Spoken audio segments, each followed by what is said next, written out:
Dear students, आपने बिल्कुल सही वीडियो पर क्लिक किया है। यदि आपको मैथ में किसी प्रकार की दिक्कत है और आप चाहते हैं, आपका सपना है कि मैं एसएससी में ही जॉब करूं, तो उसके लिए आज मैं एक ऐसे पद के बारे में वर्णन करूंगा जिसमें मैथ की बिल्कुल भी आवश्यकता नहीं है। तो विशेष समय न लेते हुए आइए शुरू करते हैं। इसमें मैथ की बिल्कुल भी आवश्यकता नहीं है। तो आइए, अब एसएससी स्टेनोग्राफर ग्रेड सी और ग्रेड डी, कहने का मतलब इसमें दो प्रकार का दो प्रकार की नौकरी रहती है। एक तो होती है सी की और दूसरी होती है ग्रेड डी की। एक चीज ध्यान से सुनिएगा, ये ग्रुप सी या ग्रुप डी नहीं है, ये ग्रेड सी और ग्रेड डी है। तो इसके बारे में जानते हैं कि किस प्रकार से इसमें चयन होता है, क्या क्या एलिजिबिलिटी होती है, उसके बारे में अब हम लोग डिटेल से जानेंगे। तो सर्वप्रथम इस वीडियो के अंदर आपको इसका एग्जाम का स्ट्रक्चर बताया जाएगा, मतलब पैटर्न, फिर सिलेबस भी रहेगा उसी में। उसके बाद इसमें क्या क्या एलिजिबिलिटी होती है, मतलब इसके लिए क्या क्वालिफिकेशन होना चाहिए, मैट्रिक होना चाहिए, इंटर होना चाहिए, उसके बारे में हम बाद में विस्तार से प्रत्येक को चैप्टर वाइज डिस्कशन करेंगे। स्किल टेस्ट क्या होता है, उसके बाद है इसकी जॉब प्रोफाइल क्या होती है, मतलब क्या इसमें काम करना पड़ता है, रिक्रूटमेंट का इसका प्रोसेस क्या है, क्या क्या होगा इसमें, मैथ होगा कि नहीं होगा, रीजनिंग होगा तो कितने नंबर का होगा, क्या है सब सिलेबस वगैरह, पीटी होगा, मेंस होगा, इत्यादि के बारे में जानकारी है। जब आप सेलेक्ट हो जाते हैं तो आपके मन में ये भी जरूर प्रश्न उठता होगा कि आखिर इसमें सैलरी कितनी मिलेगी। सैलरी में भी दो तरह की बात है, ग्रेड डी में कितनी मिलेगी, ग्रेड सी में कितनी मिलेगी। उसके बाद है आपका एग्जाम डेट। ये मैंने क्रम से नहीं लिखा है, ये प्रत्येक पर मैं एक एक करके बात करूंगा। तो चलिए आते हैं अब सर्वप्रथम इसका एग्जाम एक स्ट्रक्चर है जो है, एग्जाम पैटर्न है या सिलेबस है, उसके बारे में बात करते हैं। तो देखिए इसमें जान लीजिए, इसका जो है ग्रेड डी, ग्रेड डी हो या सी हो, दोनों का एकल एग्जाम होता है, मतलब कंबाइंड रूप से सीबीटी होती है। सीबीटी मतलब कंप्यूटर बेस्ड टेस्ट, माने टेस्ट जो होगा आपका ऑनलाइन टेस्ट ली जाएगी। अब जिसमें दोनों का सेम ही सिलेबस है, सिर्फ सिलेक्शन के समय दोनों का कट ऑफ अलग अलग होता है और दोनों का स्किल टेस्ट भी होता है, जो शॉर्ट हैंड की टेस्ट होती है वो भी अलग अलग होती है, उसके बारे में हम अलग से डिस्कशन करेंगे। तो सर्वप्रथम इसका स्ट्रक्चर वही हो गया, पीटी होता है जो जिसको सीबीटी बोलेंगे, उसके बाद स्किल टेस्ट होगा, मेरिट लिस्ट बनाई जाएगी, उसके बाद फाइनल सिलेक्शन होता है। तो सिलेबस इसको यदि हम लेते हैं तो इसका सिलेबस है, पहले 50 नंबर का आपको रहेगा जनरल इंटेलिजेंस एंड रीजनिंग, ये 50 क्वेश्चन भी रहेगा, 50 नंबर का रहेगा। फिर है जनरल अवेयरनेस, जिसको आप जीके जीएस कहते हैं, ये भी 50 क्वेश्चन ही रहेगा, 50 नंबर का रहेगा। उसके बाद आपको हो जाती है English language and English comprehension. इसमें कोई ऑप्शन नहीं है कि आपको इसके लिए हिंदी शॉर्ट हैंड वालों के लिए का हिंदी लैंग्वेज का ज्ञान होना चाहिए या उसका टेस्ट होगा, नहीं, ये सब के लिए मस्ट है। आप या तो हिंदी स्टेनोग्राफी के लिए आप अप्लाई करेंगे या इंग्लिश स्टेनोग्राफी के लिए करेंगे, दोनों के लिए ये कॉमन एग्जाम है। तो इंग्लिश में भी आपको रहेगा 100 क्वेश्चन और 100 नंबर का ही रहेगा। इसमें कुछ निगेटिव मार्किंग भी होती है, जो निगेटिव मार्किंग आपको रहती है लगभग इसमें 0.25, मतलब चार गलती होने पर एक सही गलती को काट लिया जाएगा। उसके बाद है आपका ये, इसमें जो टोटल इसका ड्यूरेशन जो होगा, 200 क्वेश्चन हो गया टोटल, 200 क्वेश्चन भी हो गया ये 200 नंबर का भी हो गया टोटल। तो ये जो है टोटल ये 2 घंटे का ड्यूरेशन एग्जाम का रहता है सीबीटी का। उसी दौरान आपको सब इसको बना लेना है। अब बात आती है इसके लिए आखिर एलिजिबिलिटी क्या है, मतलब योग्यता क्या है, इस फॉर्म को अप्लाई करने के लिए क्या योग्यता होनी चाहिए। तो इसमें एसएससी द्वारा ये रखा गया है 12th जो स्टैंडर्ड होंगे, मतलब जो पास होंगे, आपका कोई भी संकाय हो, आइदर आप साइंस हो, यदि आप साइंस हैं, आर्ट्स हैं या फिर कॉमर्स है,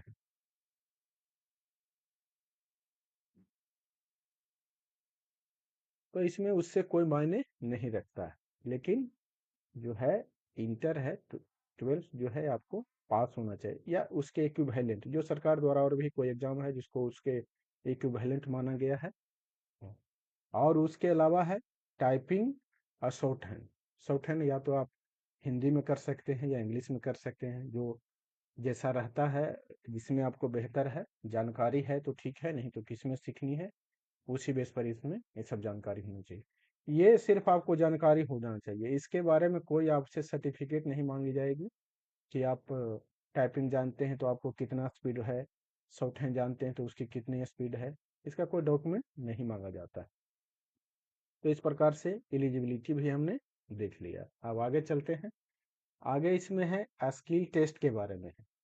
तो स्किल टेस्ट के बारे में हम इसमें देखेंगे कि स्किल टेस्ट जो है इसका, इसमें प्रश्न आता है कि स्किल टेस्ट का मतलब क्या होता है।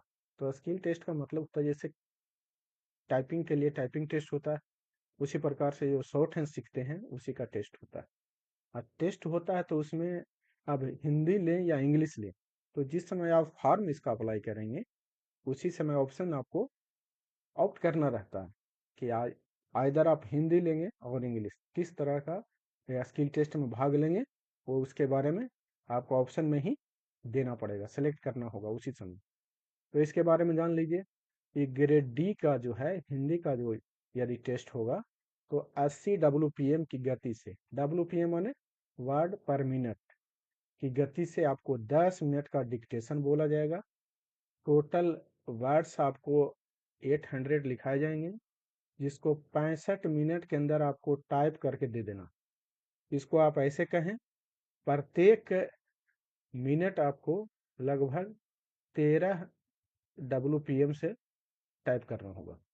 इस दौरान आपको शॉर्ट हैंड भी पढ़ना है प्लस टाइप भी करना। ये लगभग है अप्रोक्सीमेटली 13 शब्द प्रति मिनट की गति से होनी चाहिए। ग्रेड डी में ही यदि आप इंग्लिश स्किल टेस्ट के लिए ऑप्शन देते हैं तो ये तो सेम रहेगा, यहाँ तक सेम रहेगा। लेकिन इसमें आप देख रहे होंगे कि यहाँ पर डिफर है, इसको 50 मिनट के अंदर ही करना, मतलब इसमें थोड़ी स्पीड ज़्यादा होनी चाहिए। तो इसको निकालते हैं एवरेज, डिवाइड करते हैं तो 16 WPM होता है, मतलब 16 वर्ड प्रति मिनट की गति से आपको इसका ट्रांसक्राइब करना है। ग्रेड सी में जाते हैं, सी वाला हिंदी के लिए आपको है 100 WPM की गति होनी चाहिए, 10 मिनट का डिक्टेशन होगा, 1000 वर्ड होंगे इसमें टोटल। और इसको 55 मिनट में आपको टीसी मतलब ट्रांसक्राइब करके दे देना है। तो इसमें लगभग 19 शब्द WPM की गति से आपको टाइप करनी होगी। ग्रेड सी में ही यदि आप इंग्लिश स्किल टेस्ट मतलब इंग्लिश स्टेनोग्राफी में भाग लेना चाहते हैं तो आपको सेम रहेगा, 100 शब्द की गति रहेगी, 10 मिनट का ही डिक्टेशन होगा, 1000 वर्ड भी होंगे। लेकिन यहाँ पर टाइपिंग में आप देखेंगे कि इसमें 40 मिनट के अंदर ही आपको करके दे देना, मतलब इसकी स्पीड करीब 25 वर्ड पर मिनट की गति होनी चाहिए। हालांकि इसका जो है स्किल टेस्ट में कुछ सब कैटेगरी वाइज जो होता है ना, डी हो ग्रेड या सी हो ग्रेड, सब के लिए अलग अलग कुछ एक्सक्यूजेज मतलब कुछ माफी रहती है, जैसे 7% या 10% इस टाइप की कुछ अलग अलग प्रत्येक कैटेगरी के लिए अलग अलग एक्सक्यूज रहता है। आइए अब हम जॉब प्रोफाइल के बारे में चलते हैं। तो इसका जॉब प्रोफाइल है, देखिए इसमें क्या करना होता है इस जॉब में।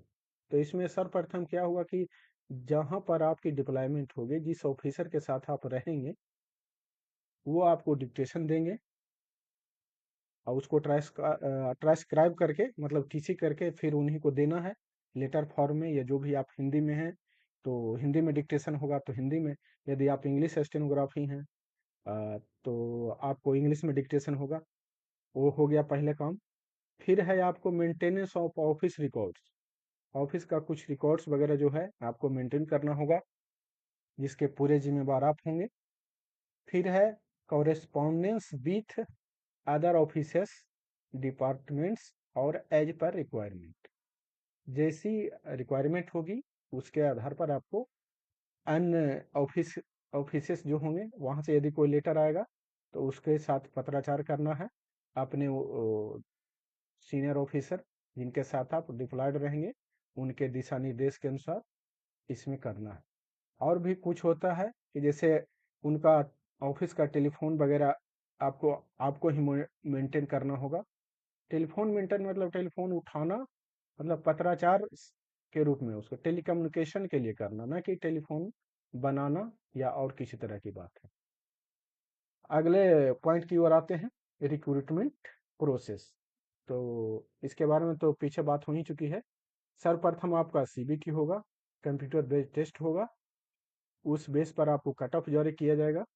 स्किल टेस्ट, इसमें भी आप देख लेंगे, सी के लिए अलग ये जारी किया जाएगा कट ऑफ, और डी के लिए अलग कट ऑफ होगा। दोनों का रिजल्ट निकलेगा, कट ऑफ किया जाएगा।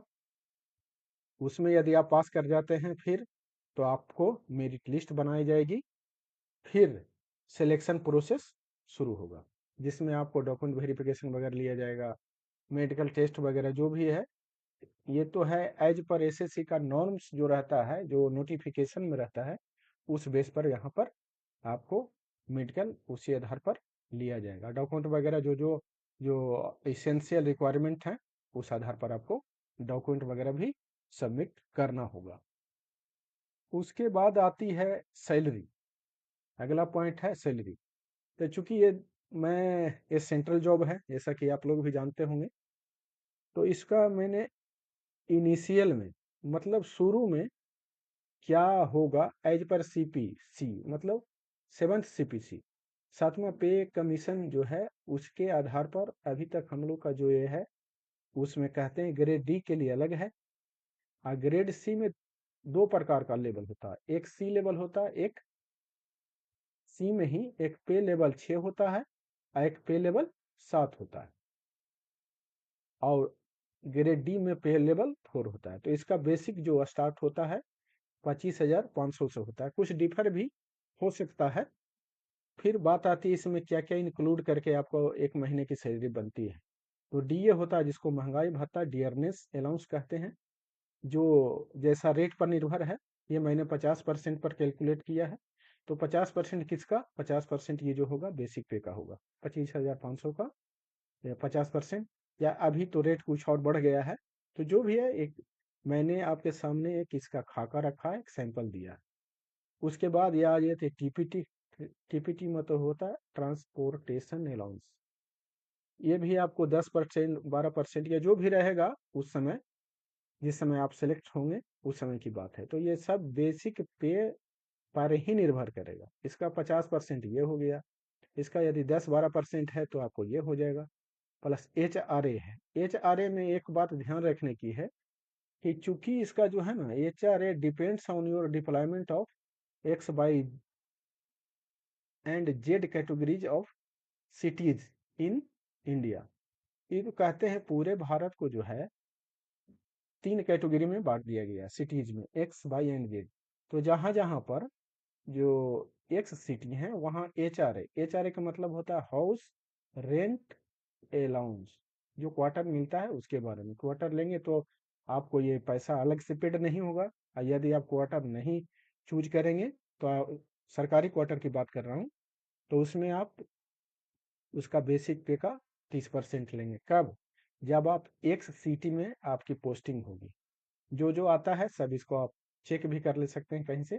वाई में 20% है अभी, जेड में है, जेड सिटीज में है 10% सेपरेट वैल्यू, मैंने सबका अलग अलग है।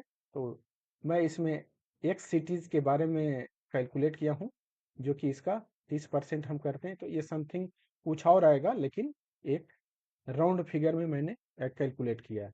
ये में हो गया मेडिकल अलाउंस, ये भी आपको जो भी हो, 1000 हो 2000 हो, इस प्रकार से आप काउंट कर लेंगे, तो टोटल आपका लगभग इतना बन रहा है। ये ग्रेड डी की मैं बात कर रहा हूँ, इनिशियल की बात कर रहा हूँ। फिर जैसे जैसे आप ये होगा प्रमोट होते जाएंगे, आपका बढ़ते जाएगा, वेतन भी बढ़ेगा। यदि डीए बढ़ा तो उसमें आपका फिर आपकी सैलरी बढ़ेगी, वार्षिक इंक्रीमेंट लगेगा। इंक्रीमेंट, इंक्रीमेंट भी आपको हर एक साल लगती है, ये भी आपको बढ़ती जाएगी। इसी प्रकार से आप देख सकते हैं। ग्रेड सी में भी आपको उसी प्रकार सा है। इसमें आप ये देख लेंगे कि इसमें जो है इसका बेसिक पे 34,500, सॉरी 35,400 हो जाएगा। 7 में आपका इनिशियल 44,900 से स्टार्ट होगा, बाकी सब सेम होगा।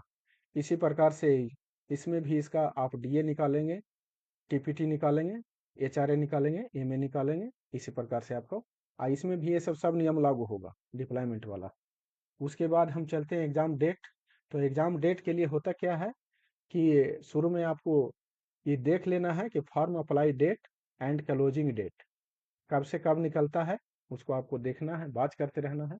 हालांकि इसका एक कैलेंडर पहले ही जारी कर दिया जाता है कि अगले साल में कब कब किस पोस्ट के लिए एग्जाम होगा, उसके बारे में।